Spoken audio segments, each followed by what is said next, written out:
Now, we always make it a point, we leave the best to last. No, he insisted on having, again, the last word.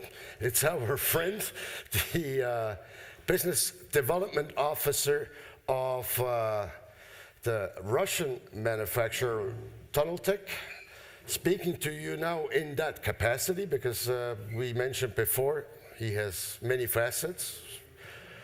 Huge wave surfer, slackliner, the man himself, Andrey Karr for Tunneltech.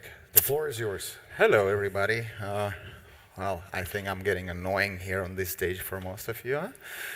Tunneltech. Yeah, I'm not really here to give like a sales speech because we clearly we understand where we are. We are the youngest player on the market, or I don't know. Do we have any younger ones? Maybe I not. don't know. But yeah, so I just wanted to lift up the curtain what Tunneltech is, because some of you heard of us, some of you probably even never heard of us. So, okay, Tunneltech. Yeah, we can probably have a. Do we have the remote? Remote right on the table. Perfect. Where do I point it? There? Up there, general area. All right. So Tunneltech was born really in 2014, which is just 6 years ago, and it was born the same way like any other startup. It started with a group of passionate individuals, starting with our CEO, Slava, who is, in my opinion, engineering genius. He asked me to avoid this phrase, but I do really think so. He has been, I don't know, a laureate of international science and science fairs. He's been building chips for the satellites. He's been building chips for for avionics of Russian jet fighters. Shielded chips for nuclear plants, self-propelled robots for oil industry, and this all before he was like 30, right? Building himself, programming, leading projects. So he is an engineering prodigy, if you say so. I mean, he assembled a team of people which were just very prominent Russian, talented and young Russian scientists. But I guess you all know, like, Russians have been to space and have been building these fighter jets I was talking about. And there is a reason why Donald Trump is the president of the United States. The Russian did that. So, yeah, we are good with technology, and by the time we entered the market, we had everyone. We had iFly building tunnels for 20 years back then already, or I don't know, for long. We had ISG building the best tunnels people, sportsmen thought of. We had Russians building super cheap tunnels, so there was really no other place for us than just look at everyone, get inspired, and try to take it a step further. So 3 years later, 2017, we already opened Fly Station Japan. I don't know, I heard very good reviews about it. We had an event there. Okay, I'm gonna come back to that a little bit later. So 2017, we opened Fly Station Japan. We are the first company that got licensed and managed to pull out a project in Japan. You can imagine the regulations with all the earthquakes and further on. 2018, we opened Flow Moscow. 2019, we opened Fly Station Korea. And by now, 2020, we have 3 projects completed. 2 projects opening this year, another 5 coming in. Yeah, 1, 2, 3, 4, 5. Yeah, 5 coming in within, I hope, year and a half. So we have been growing, and that's just in a matter of 5 years or so. By now, from this tiny startup, we actually turned into a group of companies. I didn't really get this part before, but Frank, our CEO of Tunneltech Group, actually taught me to do that. So yeah, we're a group of companies, and a fun part that amongst our group, you can find the EVG, right? You've probably heard this name before, EVG. EVG is our experienced part, because EVG powered most of the well, iconic tunnels here in Europe, and they have been building propulsory equipment. They have been supplying wind tunnels for the last 40 years. They have been building test benches for Formula One. They have been building and supplying research tunnels, acoustic tunnels for automotive brands, for Audi, and they do have a lot of experience. And yeah, we're very glad to be united with them. So this took us to the situation when we're the only manufacturer on the market that has a very technological core and at the same time allied with the prominent fan makers or like core wind tunnel equipment maker as we see it. Yeah, a little bit of our equipment. We actually we don't build just tunnels in different sizes. We came up with the several lines of products. We came up first like the Pro line, the one that started Tunnel Tech. That's tunnels in, well, that's all the tunnels that we've built so far. And I can get challenged on that by any of the manufacturer present and everybody who is not present. We believe that we build the most energy efficient tunnels out there. We believe that we build the safest tunnels out there. We believe that we build the most silent tunnels out there, most powerful. And yeah, it seems like we do build the fastest one. But you can find the same information on ISG page, so I don't know. Well, we really, I mean, with our positioning on the market, we are really open for discussions. We're really open for competition, and we would like to educate our customers, which are operators, their customers, which are the flyers, and for one reason only, to make our machines better, to make the sport better, to make the industry better. So, smart line of the equipment. With smart line of equipment, we tried to, level it out because people have been complaining that we're a little bit expensive. Well, I mean, building same price machines like most of the competitors, still like we're a little bit expensive because we're so new. So we decided to level things out, and we built a smart line, which is just like any other tunnel. I mean, a little bit better still. It's very easy to be saying like, oh, better, this is worse. We operate numbers. Like we have been visiting most of the tunnels out there. We are trying to visit all the new tunnels open. Like we do take measurements. I mean, that we can take being a visitor, right? Like we're not doing the secret spying stuff. Like we don't know.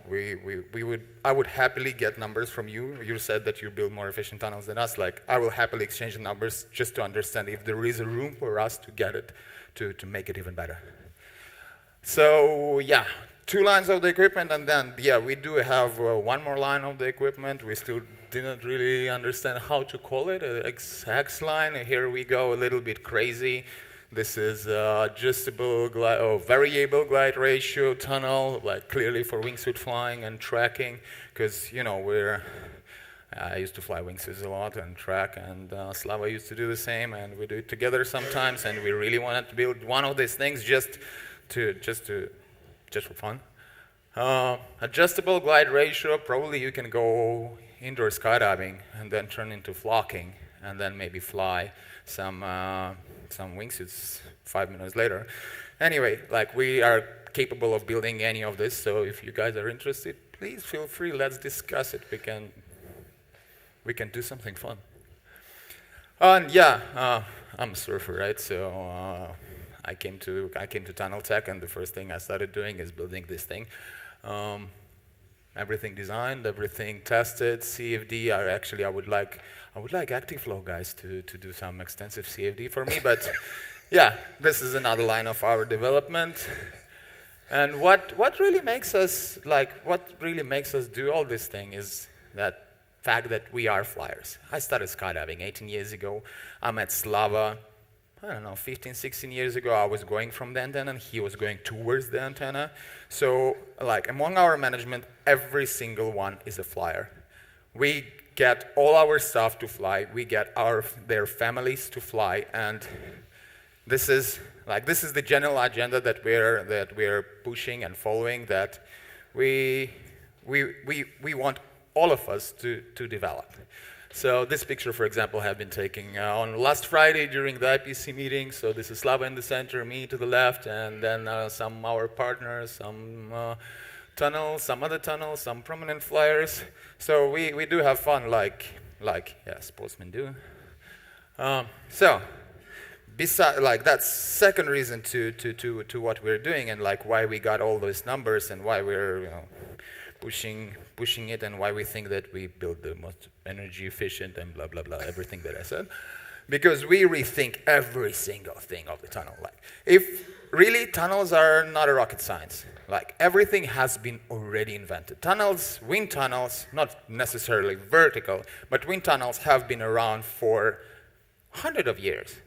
There are very smart guys sitting, for example, in NASA, who wrote tons of different research and tons of different, openly sourced information for us to be building tunnels. So everything is already invented. The only thing that we need to do is to take it and implement it in indoor skydiving. We start building tunnels from scratch. Like, we don't really do the CFD at first. We start other way around. We start with math. We calculate perfect machine first, and then we try to find the best materials for it, and then we try to ground ourselves to the reality, to business, because we have operators. We have been operating fly station St. Petersburg for the last 8 years, so we do have experience with this too, and we understand the needs of business. Besides, thinking and building tunnels from scratch, like finding the best materials, finding like the best manufacturers out there, like the only factories in the world, some of the equipment that we're producing, there is just like 2 factories in the world that can do such thing, and some other equipment, there's only 1 factory in the world. This is why we're so sure about our equipment. When it comes to electronics, we build the components. We don't utilize the industry standards. We don't utilize, I don't know, Siemens PLC, something that you can see in, well, every single tunnel. We actually build them from scratch, piece by piece. We're writing new protocols because we're living in 21st century. We're living in Industry 4.0 age, when everything can communicate with everything. What it actually gives for the final customer, it's we as a manufacturer, we always know what every single part of the tunnel is doing. Every single part of the tunnel is communicating with every single other part of the tunnel. We can prevent 99% of failures. I'm not talking about, something big like things went down. No, there is like minor failures, and I guess you all know that there are some things to tweak. Anyway, like, we can prevent 99% of these things, and if we cannot prevent 90%, we can fix 99% of these things without even coming to the tunnel. Furthermore, all these automation processes can actually reduce the cost for maintenance, can reduce the amount of people that we need to run the tunnels. So we are trying to give operators best, cheapest, most reliable machines possible in this age. We do cool things. We do the devices specially tailored for the needs of the tunnel. We do things like light. Okay, I got 4 more slides. So, like, even building things like lightning, we end up building the smallest 100-watt full spectrum LED projectors, and okay, never mind, let's just move on. We build firmware and software. We have been building controlling units. We have been actually replacing controlling units for several other manufacturers for different reasons. But yeah, it's possible. We build the software. We build full-on business business suits for the operators. We're driving the business processes, and we can cover every single side of tunnel operations from the moment the customer shows up somewhere on the internet till the moment customers walks out of the tunnel happy, flying with full of media, booked for the next session, and already promoted tunnel flying and your venue to the next customers. Yeah, our franchise. We do have a franchise name, which is Fly Station, and we don't charge anything for it. It's for us, it's not the agenda to actually make money with it. For us, the most important part is that every facility works the way we want it. And this is the way that we can push our agenda towards the operators, because we do get asked all the time, like, how can we take your brand name? So there is just, handful conditions under which you have to follow to become a fly station. A, standard facilities, so we put all the lighting system, media system, so we deliver customer same experience no matter where he goes. B, our software, so the business process organized exactly the same way from facility to facility. Minimum staff time, because we want to give customers good experience. For that, you need instructors to fly. This is why it is reglement if you want to become a fly station, so 2 hours minimum. And participation in the marketing programs, which means like we want to drive things forward. We want to drive things with, like, I don't know, Laszlo, for example, and we want to have an ability to just roll in there, bring a bunch of cameras, film something cool, make it available to public, or I don't know, like we want to do cool stuff. So this is mandatory participation in it. And yeah, well, okay, I just got another idea. During the summit. Like we have been discussing about this, gym program and making flight time accessible for publics. I think we're gonna start pushing the agenda of having this super cheap time, cost pretty much electricity, cost time for I don't know. Let's start with youth. I guess it's fair enough if you don't have to pay any royalties, right? Well, if you want to be.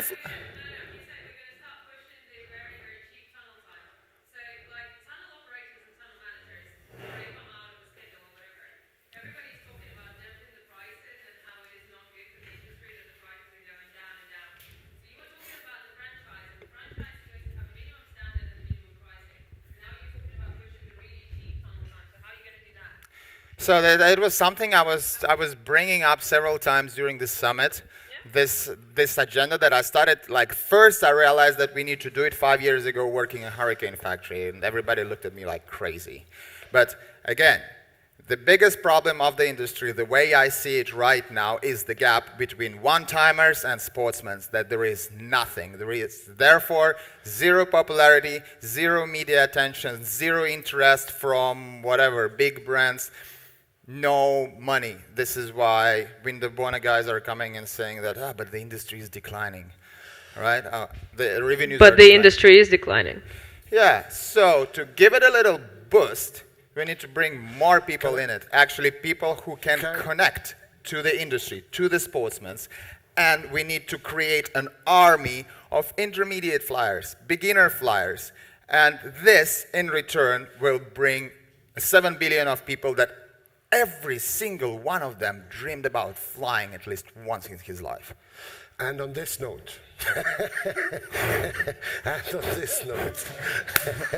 no, it was very, very interesting.